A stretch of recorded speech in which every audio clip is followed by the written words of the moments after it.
Naku po, kung alam nyo lang ang buhay ng isang plantito at plantita sa city. Araw-araw parang may sariling anak na inaalagaan, may schedule ng dilig, may pamisting, at syempre may konting chika sa mga halaman.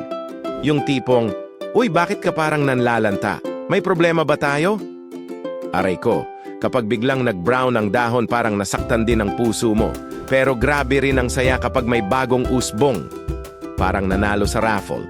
Iba yung feeling na kahit maliit lang ang balcony mo, punong-puno ng buhay at kulay berde. Parang instant stress reliever, promise. Minsan nga, habang nagdidilig, napapaisip ka na parang therapist na rin ng mga halaman mo.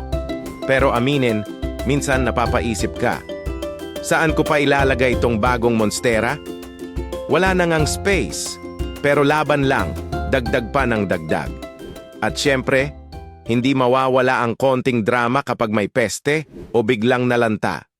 Pero sa huli, sulit lahat ng effort kapag nakikita mong healthy at masaya ang mga green babies mo. Please like, share, and follow for more. Pero teka, wait.